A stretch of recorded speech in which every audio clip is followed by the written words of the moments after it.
The Dice Tower is made possible by listeners like you. Thank you for your support. This episode is sponsored by the Op, also known as USAopoly. The Dice Tower, episode 678, General Purpose Georgia. Welcome to The Dice Tower, a podcast about board games and card games, and especially the people who play them. In today's show, we chat a couple of card games and get super digital in Tap That App and an analog-inspired games game pie. I'm Suzanne Sheldon. And I'm Mandy Hutchinson. And Mandy, I cannot even deal with all of the lights and the... what is, like, you've got all this tech stuff going on, woman? Holy cow. Oh, yeah. So Suzanne got to enjoy the light show. So I'm working on putting LED lights around the ceiling, strips around the ceiling of my bedroom. That's where I stream. And it's really cool because I've linked it to, I can't say it out loud, but Alexa. Because if I say that, it'll wake her up, and she gets a little crazy. So it changes the colors. So if I say, hey, Alexa, change the lights to this color, it changes them to that color. Like, I'm obsessed. So making the room a bit more bright and colorful. It's so fancy. And Mandy, we were talking about all the games that we've been playing and how we were playing a lot of video games or a lot of digital games, even if they're not traditional video games. Like, you've been streaming the Outer Worlds on your Twitch channel and things like that, which is great. I noticed that, we're friends on Steam. Oh, dear. And I don't know if you all know this, but when you're friends on Steam, you can see what your other friends have and what they are buying. Oh. Mandy, do I need to have an intervention? I'm just seeing Mandy Hutchinson purchased blah, blah, blah. Mandy Hutchinson purchased blah, blah, blah. Mandy Hutchinson purchased blah, blah, blah. Woman. Okay. There's a reason. First of all, number one, there was a huge sale. So anybody who likes Asmodee apps, I'm telling you, I know. And my friends were like, you don't even particularly care for this game. Why are you buying the app? Because it was on sale. And I buy the app. Why not? So, of course, I went crazy and bought, I think it was a lot. I think my friend, I said, I think it's 10. And I think it was Ashley was like, no, it was more like 14. And then you just caught me buying a few more, but that's your fault. You put some on the list, which we're going to talk about later, okay, in Game Pie. So let's not go there. And then another reason, I was just about to say reason B, which is not right. Reason 2 is that I got a new mouse. I finally got a proper gaming mouse. It's, just in case you want to check it out, the Razer Ultimate Basilisk mouse. Don't ask how much I paid for it. Just go look it up and then you can have the shocked face for yourself. But very excited, which means I can now play more games on Steam and not hurt my hand. So those ergonomics matter for sure. Darn right. Speaking of games, I'm glad you... Okay, well, we're going to talk about it. So you know what? It's all out now. I just downloaded Tainted Grail. Just wait. Everyone's going, yes. And others are going, what is that? So Tainted Grail, everyone's been talking about it. It is a board game. So it's not just an app that I just bought, and it's one of those board game adjacent apps, I guess you could call it. No, it is legitimately a board game. I like kind of RPG style, storytelling, kind of adventure type games. This looks right up my alley. So I won't go into too much detail about it. I'm going to play through it, and then maybe on a next Tap That App, I will tell you how I felt about Tainted Grail. And hey, you know what? If you all have played it, just throw me some notes about it and, give me some pointers and let me know what you thought. And then we are going to be playing a social deduction game. We talked about this last episode that we were on together, and we're finally organizing a big game with some other folks that you may know, like Crystal Pisano is going to be playing, and a number of other board game pundits, so to speak, will be playing Among Us. And I think that streams live the night that this episode airs, right, Mandy? Yes, I believe so. That is the Tuesday, I believe it is. Tuesday the 6th.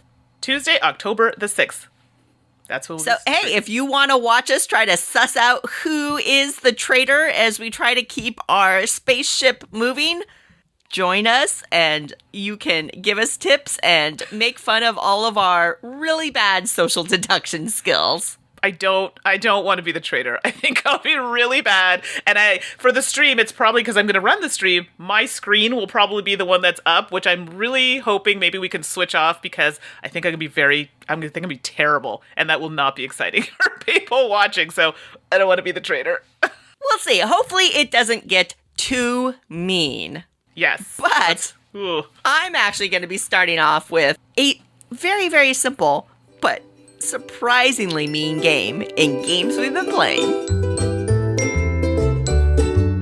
So, what have you been playing lately?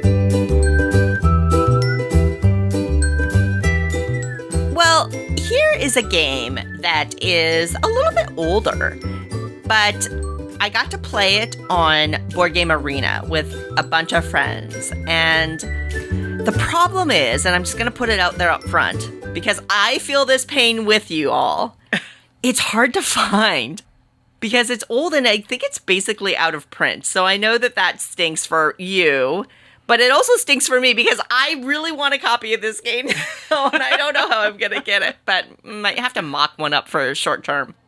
But we can play it on Board Game Arena in the meantime. And that is Papayoo. Ooh, I like the name. That's so fun. I mean, Mandy, Papayoo is such an adorable... Papayoo. Doesn't that just sound like a fun game with lots of smiles and Papayoo? It does. It makes you want to say it just how you've said it. No, very exciting. I like this. Okay, very excited to hear about it. All about it. Papayoo doesn't have a credited designer or artist, but it is published by Gigamic Games, and it plays 3 to 7. And this is essentially it is a trick-taking game. And I think that all this talk about trick-taking games has just put me in that headspace, Mandy. Mm-hmm. And in point of fact, just the other day in my normal game group night, we were all a little tired. It had been a very busy day for a lot of us. And we said, let's just play spades. And so we played spades, just that classic trick-taking game, spades. And it was so much fun. Nice. Oh my gosh. But I just think that after that trick-taking game pie we did a number of episodes again, I'm just in that. It just reinvigorated my love of trick-taking. Absolutely. So Papayoo is one of those games. It plays a nice high player count. And in Papayoo, you have a 4-suited deck, 1 through 10. So standard, club, diamonds, whatever. There's also the Papayu suit. Okay. And that's 1 through 20. And you get a special 8-sided die. Dun, dun, dun. And the 8-sided die really just has the suits on it. Right. And ultimately, the low score wins. So this is a game where you don't want to take tricks. And I love that type of game. I really, really do. So it's going to be akin to hearts, right? Where taking hearts is bad. Right. You don't want hearts kind of thing. All right. So Papayoo, you're just going to get dealt a hand of cards between those 1 through 10 standard and all those 1 through 20 Papayu cards mixed in. You do get to pass cards, which is great. And then you play a pretty standard trick-taking game. But here's the twist, is that after you pass cards, the die is rolled. And whatever face comes up, the 7 of that suit is called the Papayu. And see, we had Papayoo. Oh, so friendly, Papayoo. Oh, no. The Papayoo is the devil. Because the Papayoo, if you take the trick with it, is worth 40 points. Folks, this is a game where points are bad. Oh, dear. That's not good. So getting the Papayoo, let's just say, puts a damper on your hand. And, oh my gosh. So you don't quite know what the Papayoo is going to be. Right. So if you have any 7s in your hand, you're going, what's it going to be, right? So, and then you play this trick-taking game. So now it's no longer happy. It's not Papayoo, it's Papayoo. Seriously, it converts when you see it on the shelf. Oh, and the box is all bright primary colors and it's got pink and it looks so cheery. Ricky. It is misleading. So ultimately, it is a very straightforward trick-taking game where you have to follow suit if you can. If you can't, you can slough cards and things like that, which is a good thing. As you take tricks, you will score points by the Papayu suit. Remember I said there's 1 through 20 in that special suit? Those will be points on your scoreboard, so you don't want to take those. And then, of course, that Papayu is worth 40 points, which is bad. But you're going to play a very standard trick-taking game. I really, really love how this Papayu suit and not wanting to take that trick really twists your brain around, because it becomes much more about strategic timing in when you choose to take a trick or try to control that. And then there's that gosh darn Papayu that you are desperately trying to avoid. The passing, any trick-taking game with passing, well, most have this great moment when you pass card. And I swear, how often when you play a trick-taking game and somebody passes you cards, how often around the table do you hear, "Oh, great pass. Thank you. I'm so delighted." You never hear that, right? No. It's always you pick up your cards and you get passed, and it's like, "This is the worst pass ever. I hate you." Right? Exactly like that. Yes. That's exactly what everybody sounds like to me, and that's the sound I make when people give me a bad pass.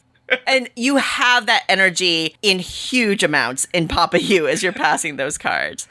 I have to say that I just loved it. Maybe it had to do with the people I was playing with.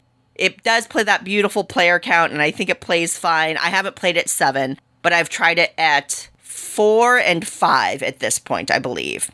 And it played great. I had just a blast. I think it puts a nice twist on trick-taking. Again, going back to our conversation in that game pie, that the best trick-taking games take that beautiful trick-taking formula and spread frosting on it to a perfect amount, right? They don't go too far, Right. but they bring something fresh. And I think Papayoo does that so well. Now I just have to figure out how to get a copy, Mandy. That's the worst. But, Mandy, I would love to play with you on Board Game Yeah. Arena. It is available to play on Board Game Arena. And if you at all enjoy playing games online that way, I highly recommend you check it out. Very exciting. I mean, I'm intrigued. As soon as you said trick-taking, I'm like, yep, that's definitely one I need to check out. So, yes, you will have to show this to me. I'm going to stick you with a Papayoo. I'm pretty sure you will, actually. Well, this was a light week for me. I'm sorry, everybody. It's been a tough go. So I did get one game in this week. I'm hoping I'll have more next time. But Welcome to Dino World was at the top of my list this week. And Suzanne and I actually did a live playthrough of this on my personal channel. So this is designed by James O'Connor, Nick Shaw, and David Turczi.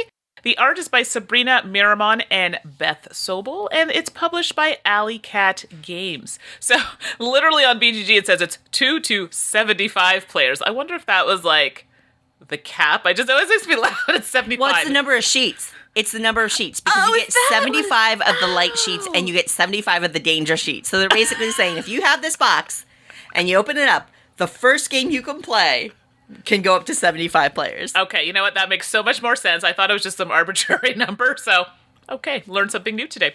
Plays in about 40 to 70 minutes. So, longer than your average roll-in, right? So we'll talk about that a little bit. And it retails for about $30 Canadian. So I'm assuming it's pretty close to that US. So it is literally, well, about building a dinosaur park, and you want to have the different types of dinosaurs. Oddly enough, they can be close to each other, so you can have the herbivores and the carnivores beside each other, but they need to be enclosed, and their cages need to be powered so they don't escape, right? So when you're creating your dinosaur park on your lovely gridded sheet, you have a variety of ways to do so. So we start off by rolling some dice, and there are 3 to be exact. You write those numbers down on your sheet, and then there are a variety of actions you can choose based on the values of the 3 dice that you have. So they can include building different types of roads, and that's based on the pip numbers of the dice, so you can build varying roads on that. You can also build, and I think is it attractions? No, what's the technical term for them, Suzanne? Facilities. Facilities, thank you. And those are things that can garner you points at the end of the game. So depending on the number of die that you're choosing to kind of allocate to that, you can draw those on your map.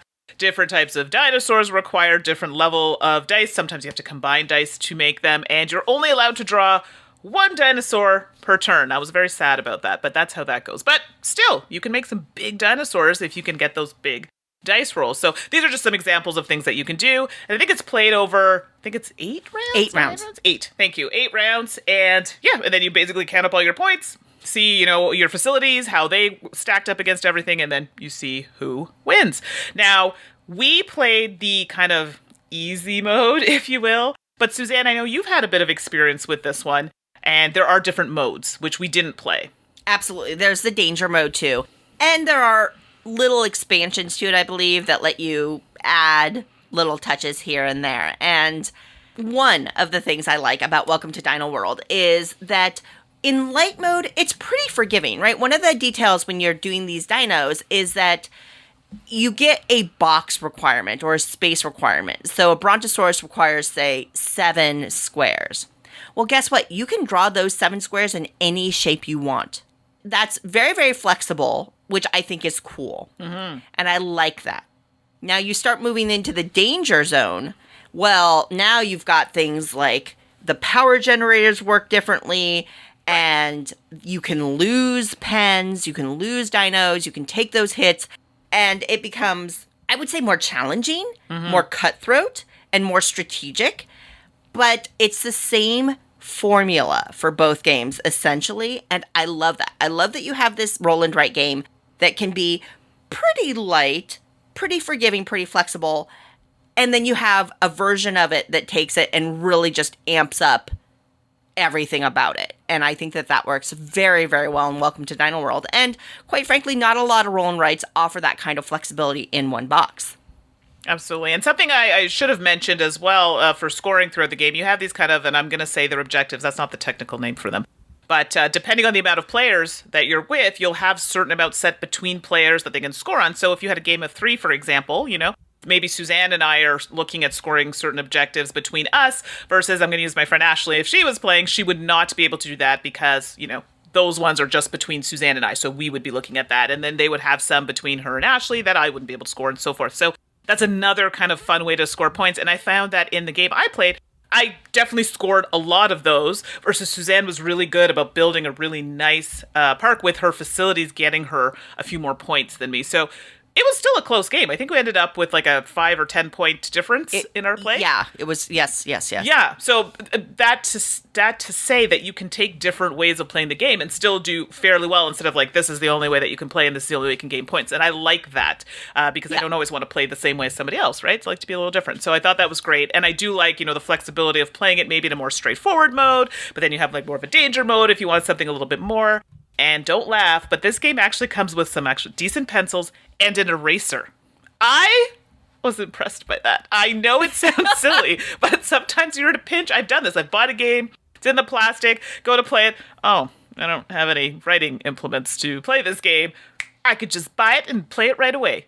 I mean, maybe not now in our current situation, but you know what I mean, going forward. So right, absolutely. It sounds silly, but to me, that was like, they put some thought there, so I really like that. The game itself, I didn't have any problems with it. I thought it was really straightforward, easy to understand, and I think I kept trying to find restrictions even though there were none. Do you know what I mean? I'd be like, so I can build this beside this? I don't need a road between this? And you're like, no, you can just build it.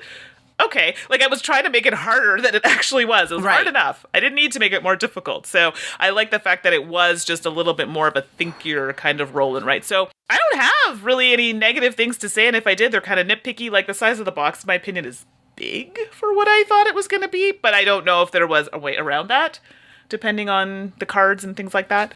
Well, yeah, and with the sheets to make them readable and let you draw on there and stuff like that.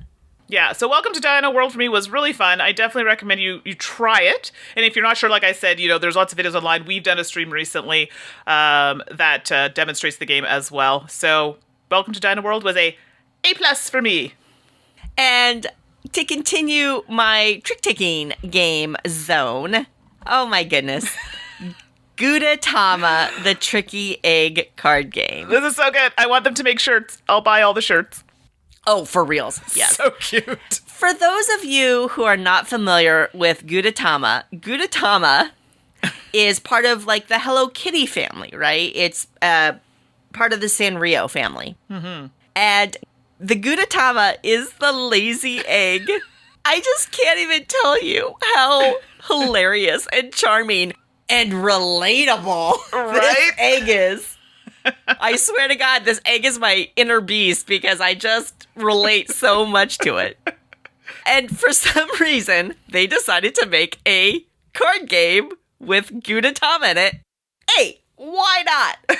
So this is designed by Ben Weisner and Steve Ellis. The art is by Wook-Jin Clark, and it's being published by Renegade Games. It plays 2 to 7 players, so it has that flexibility. I didn't play it at 2, so I'm not sure if they adjust it for 2 or how that works, quite frankly, so apologies for that. I don't have that information in my head. But basically, in Gudetama, it is a trick-taking game, but there are no suits, which makes it feel a little different. And ultimately, what it comes down to, just like Papayu that we talked about earlier, you don't want points in Gudetama. Specifically, you don't want to take the last trick. because it's really only the last trick that will net you points. So a lot of the game, and I think it's like a 7-card hand, I think, a lot of the hand is just about manipulating your hand so that you end up with the right card, the right last 2 cards, quite frankly, so that you don't take that last trick, or depending on what happens, that you're prepared for that last trick. What's going to happen, I think it's like 1 to 14. It's just somebody's going to lead out, and then you have to meet or beat a card. So, Mandy, if you play a 12, I can play a 12 or a 13 or a 14.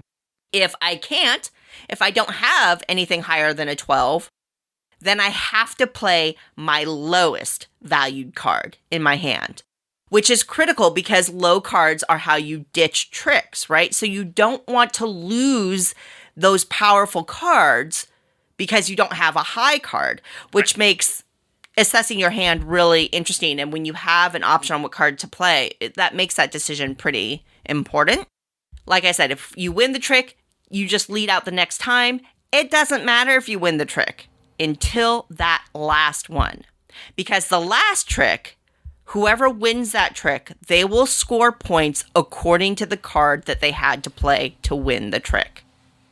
The game goes until somebody scores 21 points, and then whoever has the lowest score at that point will win the game. One little twist that they add is a few of the cards have special abilities on them. So, for example, if you win a trick with the 14, then somebody else must lead, and you get to determine who leads, which is hugely, hugely powerful in a trick-taking game, right? And it's the one. If the one, and this is where if you're a card counter, it's really important. If a 1 is played in the final trick of the hand, then everyone has to score points according to their last card, not just the person who took the trick. Boom. You better be counting. You better know if that 1 is out there and coming at you.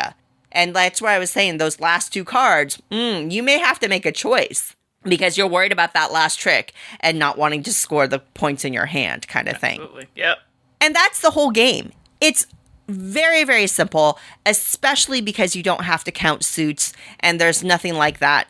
Arguably, it's more of a ladder style game or shedding game than a trick-taking game because of the way that plays with the meet or beat kind of mechanism. But however you want to categorize it, I had a lot of fun. I do think that there's a fair amount of luck involved in that deal. And then some of the game largely is you trying to maximize on the hand that you get and make the most of it. But the game is so light and so quick, you just roll with it, right? What I will point out, I love Gudetama. And so this card game obviously appeals to me on that level. I think people who don't know Gudetama, I think this game will make them love Gudetama. It's so true. Each of the cards' values has a different Gudetama illustration. They are so ridiculous and so funny and adorable, and they each have like a little saying on it, whether Gudetama is trying to take a nap or in an avocado as a boat, or it's hard to explain if you haven't seen it. Right. But the theme or the art or the character on this game definitely amps it up. I know that when I've played it, we just spend a lot of time looking at the cards and talking about which one we really feel like we relate to in the moment and all that stuff a lot. So accurate, yes. Gudetama, a satisfying card game, definitely amped up by the charm of Gudetama, and I don't know what possessed them to want to create this game, but I'm glad they did. Definitely people need to check this out. If, I don't know if it's available digitally, but I know not that I know of. Yeah, that's unfortunate. I'm hoping, cross our fingers, that they are able to do that because I think everybody needs to be, touched by the Gudetama egg. It's just so cute. And then you're going to be like me and want everything in a t-shirt. So, and it's trick-taking, or, ladder climbing, but in this case, it gets a pass. It needs to be part of the collection.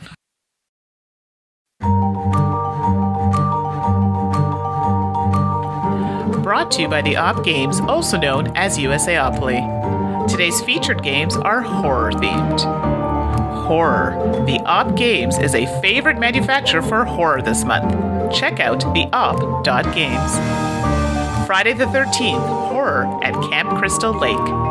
Summertime fun is dying out at Camp Crystal Lake, where masked and murderous Jason Voorhees is on the hunt for Camp Counselor Blood, and your unlucky day is looming. This is for 17 plus, 3 to 6 players, and plays in about 60 minutes.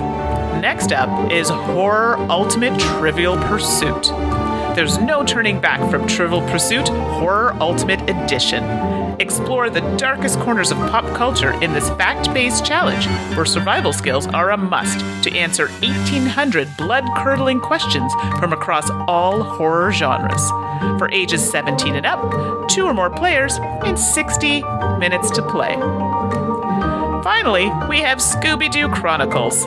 Step into the role of Scooby-Doo and the Mystery Inc. gang as you work to solve the mystery in Scooby-Doo Escape from the Haunted Mansion. This is for 12 and up, 1 or more players, and it plays in about 12 or more minutes.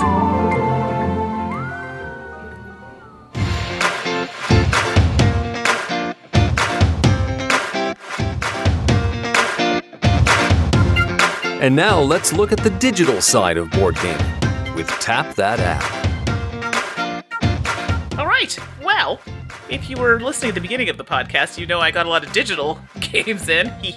So here we are, Tap That App. I played Suro, the Game of the Path. I wanted to make it sound, really big. So Very drama. I love it.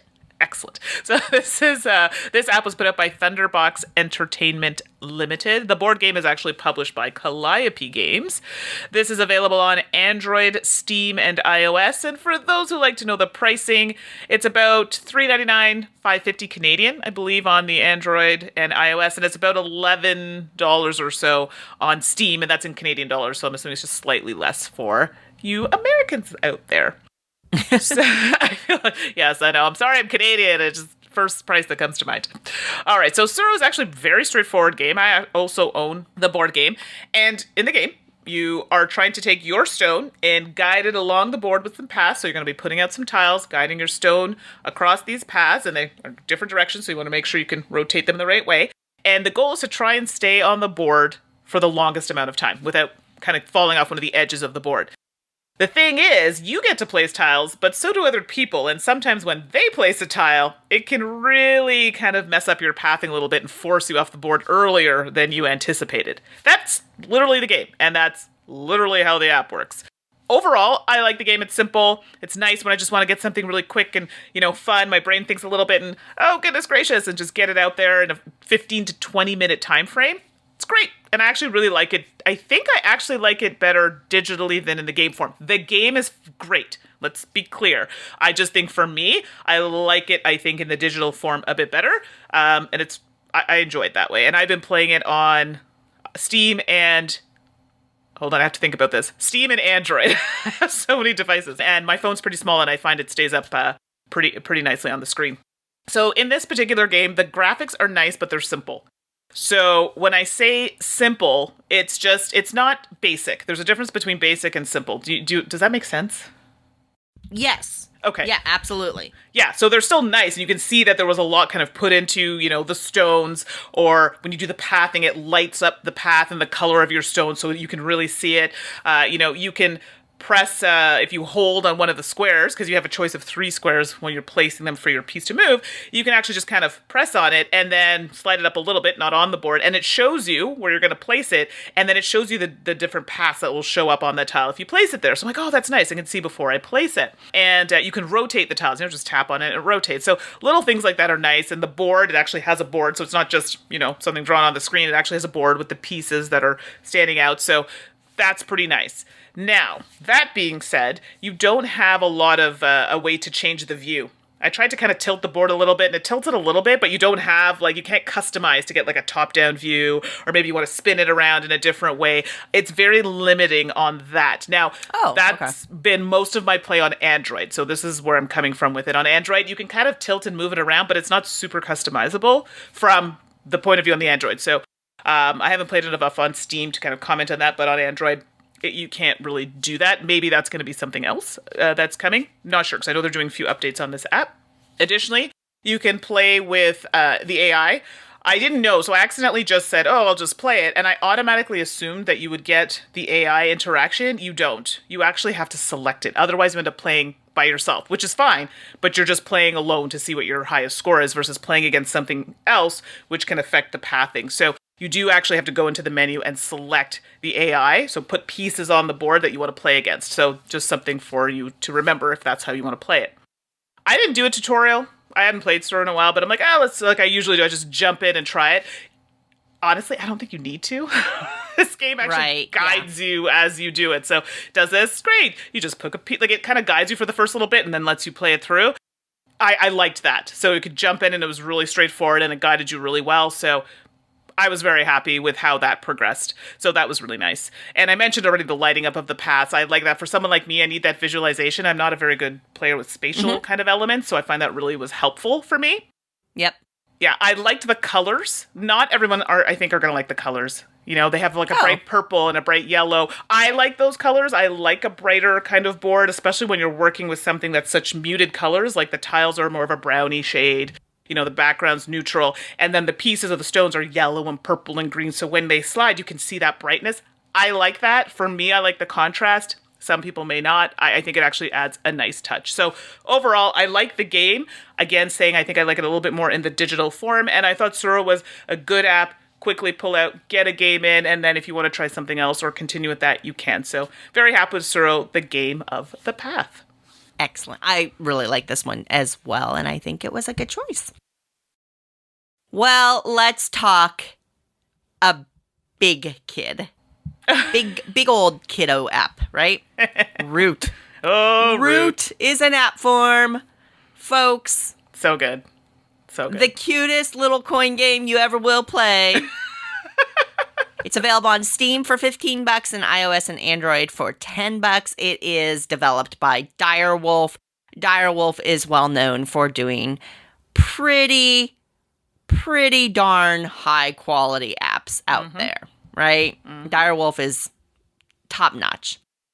Well, here we go with Root. It is the base game only, so you're going to have the 4 standard factions that you get and the 1 standard map that you get in the base box. I do believe that they are planning on the expansion content coming out in the future, which I am very, very excited for. Me too. We live streamed this, Mandy, with Ashley. So Yes. we've already played this to give people kind of a look at how the app flows overall. So if you're really curious about it and you want to get a closer look, definitely go and check that out because you'll really see, quite frankly, how well put together this app is. So this is not a review of the board game Root. Root is an excellent game. I love it. I love it. But the app lives up to it in a lot of ways. It does have a tutorial. It does have a lot of the bells and whistles. You can play solo against AI. You can play online against friends. You can play kind of more of a real time where you put a 3-minute timer on turns, or you can play more slowly where you put, I think, a 3-day timer on turns.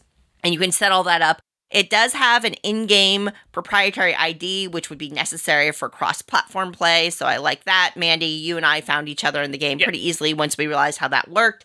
And you can set up public games online for anybody to join, or you can set up a private game with a password so that only you and your friends can access it.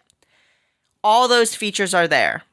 They took a really interesting approach to the visualization in that they took what is flat art. One of the huge charms of Root that makes it feel so approachable, right, is Kyle Farron's amazing art. They took that and they made it 3-dimensional while somehow still keeping that hand-drawn feel, which is very, very charming, and it works exceptionally well. So when you zoom into the map, you actually have, it looks like a cartoon. The trees that are on the map that, lay out the forest become 3-dimensional. Your little characters become 3-dimensional. In the little clearing, the buildings look like buildings instead of flat tokens. It's extraordinarily well done and polished. And I don't like playing it that way. So what you do is you can also zoom all the way out. And this was a very clever technical solution that I was quite impressed with. If you zoom all the way out, the art actually flattens. And it's almost seamless when it happens. It was perfectly done.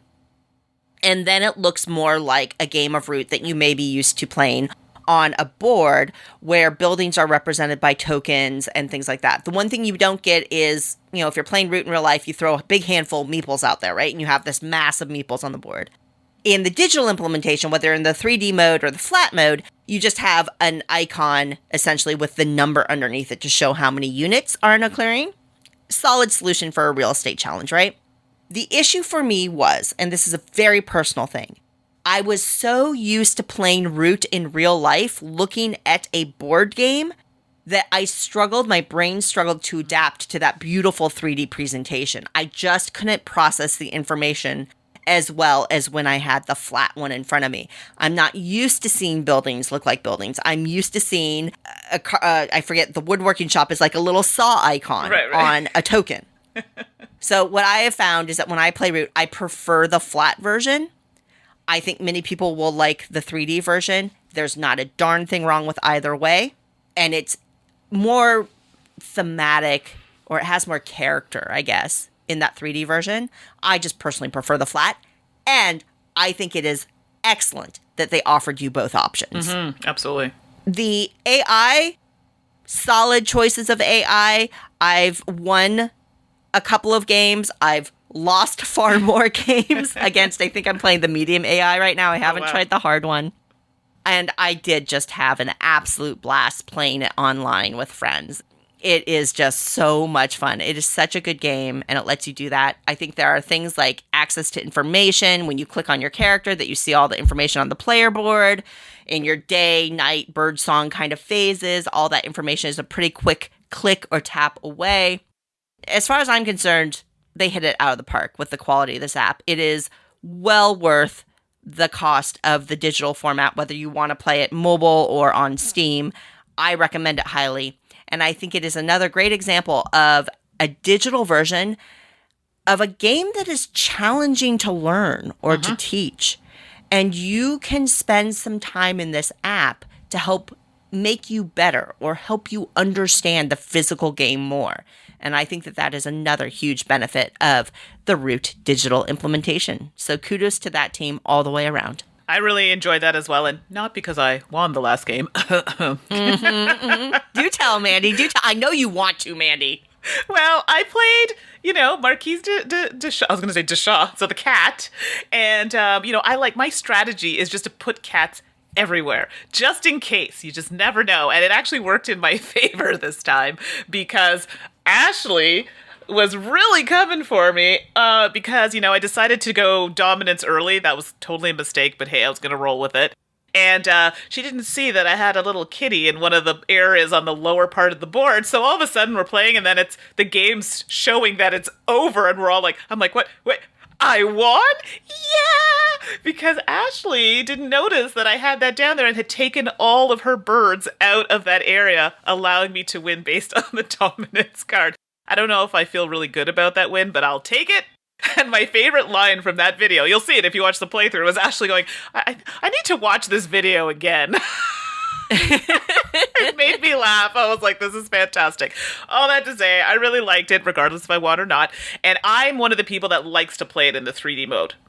So I think you'll notice when we do the playthrough, I think you and Ashley, Suzanne, liked it, pulled all the way out, and you'll see that I pulled it a couple times, but I actually preferred to see the actual animations and everything. So you'll get a good idea of how it plays. So Root for me is a great, great application. I really enjoy it.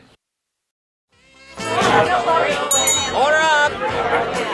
And now, it's time to order up a slice of game pie. All right, game pie, yum, yum, yum, delicious game pie. That's my new song. Excellent job. Okay, so this week we've decided to do something a little different. Well, actually, I feel like we've been talking about it a lot. I don't know where I was going with that. Yeah, so it's kind of felt like we had to do it. So we're going to look at analog-inspired games. Huh? So obviously, a lot of it's going to be digital that we're talking about. Suzanne's list, I think, is going to be like twice as long as mine. So I feel like she had to carefully select versus I'm like, ooh, I need to, pick these ones that I have here. But I feel I'm going to have much more after seeing what Suzanne talks about. So let me just jump right into it. first one on the list you probably heard me talk about. It's Suzanne. I got it from Suzanne, and our friend Calvin was another person who suggested it. And I think we even got Tom on board with Slay the Spire. Come on. Like, I think I have it on my Xbox. I have it on my Switch. I have it on everything that I own. It's deck building. Yes, I know what you're all going to say, but I like it here. It works well. The graphics are actually pretty simple, straightforward, but I like it. Like, it's not too crazy. And I like the deck building aspect. I know I never thought those words would leave my mouth, but I really, really enjoy it with Slay the Spire here. It's tough. Like, I mean, it's playable in a way that I could feel like I'm progressing, and there's different characters that I can use and get to know what their strengths are and the different types of cards. And, you know, you really have to learn. This is where I'm struggling a bit. And when I say struggling, in a good way, I just have to figure it out, the cards to keep, the cards not to keep. Do I need to take that, even though they're saying, here, have something free? Maybe you don't need it. So I'm always about free, I'll take it. And, you know, clogging up the hand a little bit. So anybody who plays a deck builder will be like, oh yeah, it's the same thing, you know, when I play the physical game. So all that to say, Slay the Spire, oh my goodness, you need to at least try it if you haven't. Quite good. I recommend it. Excellent choice. I cannot speak highly enough of it. And yeah, Tom, trust me, if you're on a conference call with Tom and he's not making eye contact and is kind of looking down at his desk, Slay the Spire. Let's just say his attention is being divided. First up for me, my first slice is Dicey Dungeons. Now, I've mentioned this in the podcast before, and I may have reviewed it in a Tap That Up section. I honestly cannot remember right now. This is a dice builder, dice pool builder, or deck builder in a way, in which you have a little character and you're going through a dungeon and you are building up that character's ability so that you can use your abilities or cards to defeat enemies and go all the way through to the end. Really where the charm and appeal for this game comes from is the differences in your main characters that you can choose from. Just like in Slay the Spire, there's 4 main characters you can choose from and they all play differently. In Dicey Dungeons, there's 5 or 6 and they play extremely differently. And I love that. In terms of how you manage your deck, in terms of what kind of abilities they are, in terms of how their combat works. There's so much diversity, and each one feels different and provides different challenges that once you master one and you move on to the next one, it's almost like starting at the foundational level again because they're so different. The aesthetic is charming. It's full of puns, which I know some people out there like. It's just a nice game to sit down and relax to. It's only on Steam right now, as far as I know. I really wish this one was mobile. But it is another game where you can really tell that they took some analog-rooted mechanisms and just leveled it up to an extreme. I don't think you can make Dicey Dungeons in analog form. It leverages too many dynamic elements that would be really difficult to do in physical form. But you can feel that analog heart in it, and it is a great and thanks game. to you, I also own Dicey Dungeons, so that'll be next on the list to play. Yeah. So the next one on my list is Suzanne. I know for a fact has this one, and she's the one who kind of directed me here, her and Calvin. So kudos to Calvin for that as well. And Monster Train. And we did a playthrough of this on the Dice Tower, so you can go check it out. We played I don't know what the version is called. So normally I play it alone, but you can play it like a rush kind of mode where, you know, it's a head-to-head, but you're trying to, I guess, a race. Yeah, it's like a race. You're kind of parallel playing to each other, but you're trying to race to get through it. And yes, if you look at it, Suzanne, it's much better at it than I am. But we're falling into that kind of, I don't know, deck building. I don't know what else you would add to that, Suzanne, for Monster Train. Well, it's deck building and a little bit of lane battling. So deck building and lane battling. Yeah, that would be very accurate. Which, granted, lane battling isn't inherently an analog mechanism, but... Sure. But I think people wouldn't understand. See it. Yeah, exactly. And it falls into that kind of, now it's not the same as Slay the Spire, but there have been comparisons to it. It is different enough, in my opinion, to try it out. I feel like I have not progressed very much in this game at all. I look at Suzanne's scores and Calvin's scores and Ash and all my friends' scores. I'm like, how are you all up there? But it doesn't discourage me because, okay, well, I'm going to try this combination together. Okay, no, how about this combination? And I love that because that means there's lots of replayability, but it's still enough for me to progress enough but then come back for more when I don't quite get there. Right. So Monster Train for me, I really like it. And I even liked it in the kind of speed race mode, which I hate race mode, but I liked it here for some reason. So yeah, I don't know. Monster Train was a good one. And I think that it's something that Slay the Spire, Dicey Dungeons, Monster Train, and a couple of other games that we're going to be talking about here do really, really well that you don't necessarily see in analog games is progression. Right. And you can argue, that roguelike spirit, right, where you play and you fail, but then you gain a little bit of progress that permanently boosts you to make future challenges easier so that you can go deeper into the game, right? And I think that that's something that Monster Train and Slay the Spire does in spades, for Absolutely. sure. Next up for me is Concrete Jungle, which is the sequel to another app called Mega City. It's got a little more polish, kind of a more elegant visualization of the city and that kind of thing, but they're essentially, the core of the game is very, very similar. These are grid-based puzzle games. Concrete Jungle specifically is a grid-based puzzle game in which you are building a town, and you're going to be dealt cards, essentially, or tiles or panels, however you want to look at it, and you're going to be placing these onto a grid. And all of the different buildings will score you different points depending on how they're placed with other tiles around them. So we see games like this. Suburbia is a great example, or Castles of Mad King Ludwig, or things like that, where adjacency of buildings to each other, or whatever they are, rooms, what have you, impact other ones. So this is it. It's okay. Well, if you put a school down, great. The surrounding orthogonal squares are going to be worth +1 point. But if you put a gas station down, the spot to the left is going to be +1 point, but the spot to the right is going to be -1 point. That kind of thing. So you're getting these tiles. As you play them, a new one gets dealt out, so you have a selection to choose from.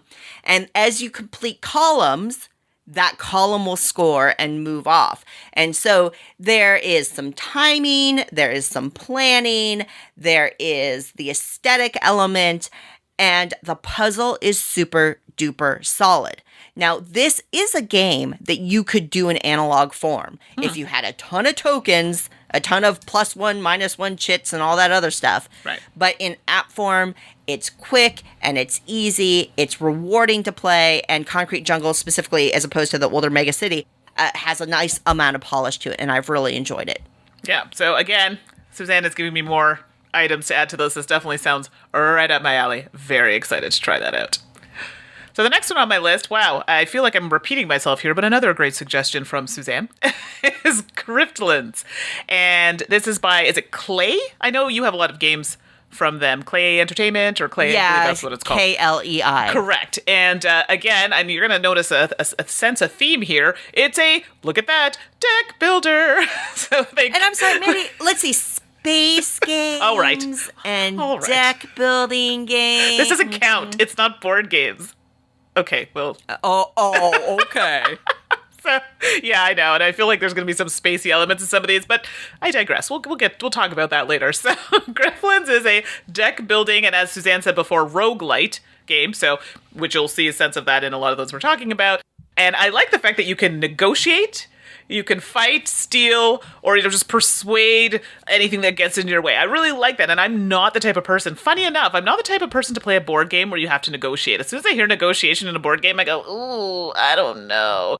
But I seem to do it here, and I'm like, well, then I could totally do it in a board game. And again, you have characters you play. I think you have to start off with one specific characters until you get to a certain point, and then you can later on try a new one that opens up to you. I'm only at the second character because I'm going through so many games, but they do different things. So their decks showcase different abilities and different strengths. And I love the fact that as you're building things up, you're traversing a map and you're making relationships with different people. And those relationships could change based on your decisions. So, maybe this person really liked you because you did something for them, but you made a decision later that, hey, you did something to one of my friends, and it literally tells you this person hates you now, or, strongly dislikes you, or whatever the wording is. So that plays a role because it can make your journey that much more difficult or easier depending on what they give you. So little quirks like that make me really excited and happy to play this game. I actually think I'm starting to get very good at the negotiation. So Griftlands for me is a winner, and definitely I played on Steam. So this is what I think it's only available on Steam that you may want to check out. Yeah, I love Griftlands, and it's got some unique things going on for sure. Absolutely. Next slice for me is a game called Guild of Dungeoneering. I don't finish a lot of games. I just don't. I don't have the time. And games nowadays, video gamers in general, right? We're demanding. Oh, yeah. We ask a lot of the publishers and developers who make these games for us. And as a result, publishers and developers are responding by making deep, heavy, rich, thorough experiences. Well, I ain't got that time. I finished Guild of Dungeoneering. Ah. I think that says a lot about the game. Sure. Guild of Dungeoneering is a dungeon delve game, and you are using cards to battle it out. So what happens is that you go in, you enter the dungeon, you just see your center starting square, and then you get to lay tiles to expand the dungeon. So some of those will be paths, some of those paths will have coins on them or rewards, and then you have combatants or enemies that you also will place onto the dungeon. But once they're there, they start moving. Every time you make a move, the enemy will make a move. And so there's some timing as you get to know the enemies and things like that. Eventually, you are going to want to encounter them, or even if you don't, they're going to chase you down and you will encounter them. And then you go into a card battle game in which cards in your hand have different kinds of damage. There's different, some will hit immediately, some you go back and forth, trading damage. You will earn abilities that make you stronger and let you specialize. There are different types of characters in the game that you can start your dungeon delve out in so that you can cater to the type of play, whether you're casting spells or are a melee brawler or that kind of thing. All of this is done in a very cartoony, almost stick figure kind of art aesthetic. It's just like light blue and white and black are the primary colors. You don't get a lot of color in it, but it's got a lot of charm. There's just something about the package that is very, very charming. It's a very fun, very rewarding game to play. And it's a little bit older, too, which is nice. Okay. I definitely recommend it. Stands up to the test of time, Guild of Dungeoneering. Yeah, and I did like the art or the artistic style of it. I thought it was interesting. So that was definitely one that grabbed my attention. And it's nice to feel a little fresh. Like you compare the style of Guild of Dungeoneering to like Slay the Spire or Monsterland. Right. And if you look at them right after each other, like I'm sorry, Monster Train. Yeah. Monster Train almost feels overwrought. It is in comparison. Absolutely. Right. Which is it's nice to have the differences. So that's what I'm also looking forward to trying as well. So the final slice of pie I'm gonna serve to you. Well, I feel like it's a bit of a cheat, but, well, here we are. So the game I'm talking about is Gwent, the Witcher card game. So for those of you who are not aware, Gwent comes from, well, as it says in the title, from the video game The Witcher, and I'm currently kind of dabbling in The Witcher 3. It's a long game. And let's be clear, it's one of those games I'll just kind of come back to. And like Suzanne, you talked about a game you finished. Witcher is not one I'm probably going to finish, but I go back to it here and there. I enjoy it, but, other games on the go. And in The Witcher, there are some objectives that you need to try and achieve or, on your quest, and this includes playing the game Gwent. At first, I was like, oh, I don't know about this, and I started playing it, I'm like, ooh, I kind of like this. I'm terrible at it, but I kind of like it. And it's one of those games where you have a deck, and you want to develop this deck, and within that deck, you have different types of cards. You have some that are better for fighting battles from a distance, your long range or your melee attacks, or you have the ones that are like kind of in the middle of those two. And what happens is you get kind of like a board, so on your screen, where the other player's at the top, you're at the bottom, and it's laid out where you have your ranged attacks. So you have a little row where your cards are going to go for your ranged attacks, and has a little bow and arrow thing. And then in the middle, I think it's like knives because it's like your middle range. And then you have your melee, which is at the front. And they have a similar setup. And you have cards that when you play them can only go in those specified sections. And then you have cards that can change the weather. So let's say, it's fog and it affects a certain line. I think it's the fog affects your ranged attacks. So you could play a fog card and it affects that person. So anything they play in that part of the board is now either not worth anything or worth very little points. Because you're trying to gain a certain amount of points and then win a certain amount of matches to win the game. So I'm not doing it justice here, but I'm giving you like a brief overview of how to play it. And they consider this to be a digital collectible card game. So if you are into that sort of, those collectible card games, this is something you definitely have to try. Here's the kicker. It's free. You can go on Steam and play this for free. I'm telling you, I actually really enjoy it. I don't know, Suzanne, have you played it? I have played it. Okay. And it didn't click for me. Really? See, I really liked it. Yeah. And I wonder if it's because I played the game. I quite frankly, I know a lot of people. I tried it because a lot of people amongst my online friends who play board games loved it, but I tried it, and for whatever reason, it just was like, I can't get into it. Yeah, and that's like a lot of games, right? Sometimes it's great for some people, not so great for others, and I totally get that. I mean, it's free, so it's one that, hey, if you wanted to see what it was about, it's not going to cost you anything to try it, but I'd be curious to hear what you all think about it, and if you've played The Witcher, do you think that affected how you feel about it? But Gwent is one that I thoroughly enjoy. To wrap up, as always, I'm going to cheat the heck out of this slice because I couldn't choose. And quite frankly, I could have made this entire game pie about games from a single publisher, a single developer. Right. So I'm just wedging it all in here. Future Suzanne here. Well, folks, I really flubbed up. The game I'm about to talk about a little bit, Meteorfall, is actually by the wonderful Slothworks studio, which actually just released Meteorfall Crummets Tale, which is a great game. Card Crawl, Miracle Market, and some others that I'm about to mention are from Tiny Touch Tales. Both studios are doing fantastic work that you should check out.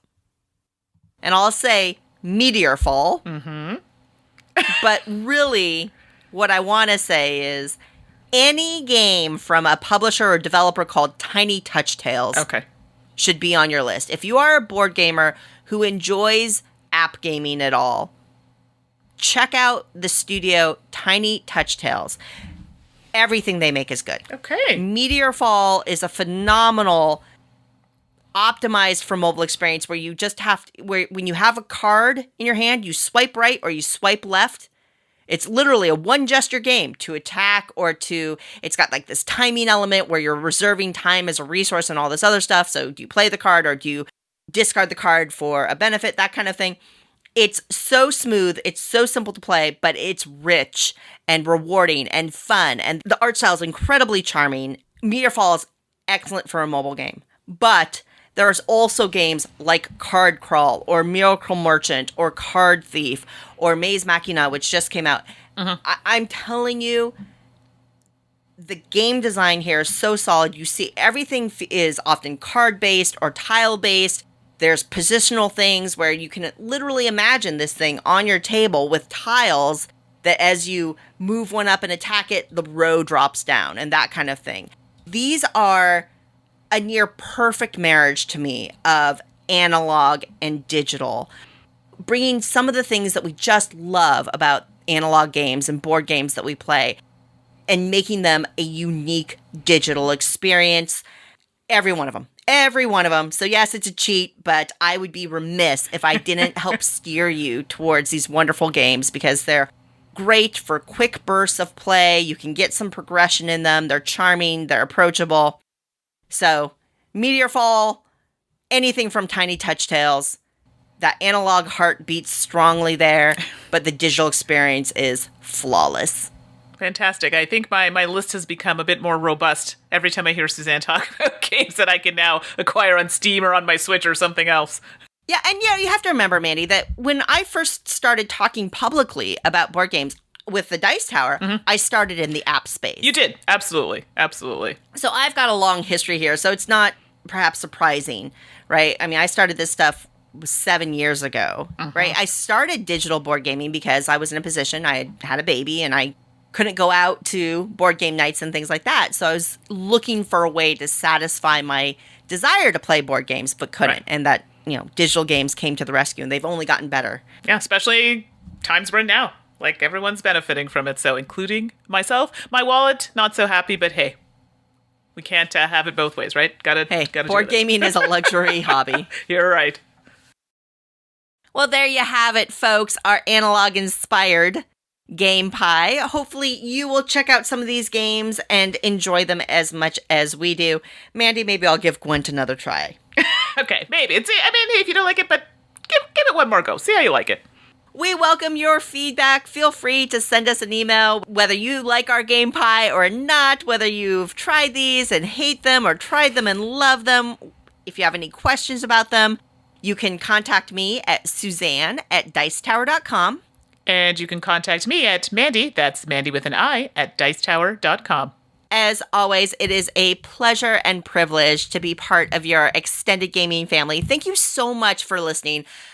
I don't know if it comes through, but we are so grateful for you being here and I love doing the podcast. Mandy, I love doing it with you, and I'm grateful for your friendship, but we get feedback on email and we get feedback on social media, and it's so rewarding and it's so gratifying to know you're out there and enjoy thinking through and talking through board games with us. So thank you for that. Yes, thank you. Absolutely.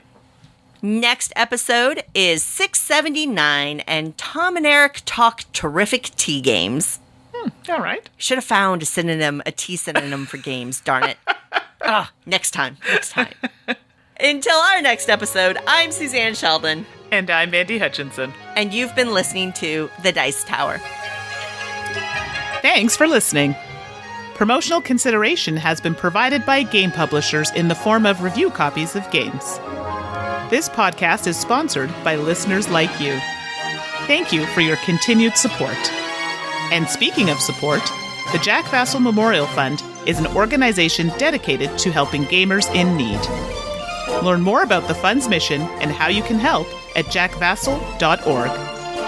The Dice Tower is produced by Tom, Suzanne, Mandy, and Eric with assistance from Roy Canaday and Rob Searing. Our theme is composed by Timothy Pinkham and arranged by Matt Bellier. Let us know what you think of the show by posting to the Dice Tower Guild at BoardGameGeek.com, following the Dice Tower on Twitter, or by emailing us at podcast@dicetower.com. And don't forget to visit the other shows in the Dice Tower Network at dicetowernetwork.com. Until next time, from all the gang at the Dice Tower, have fun gaming.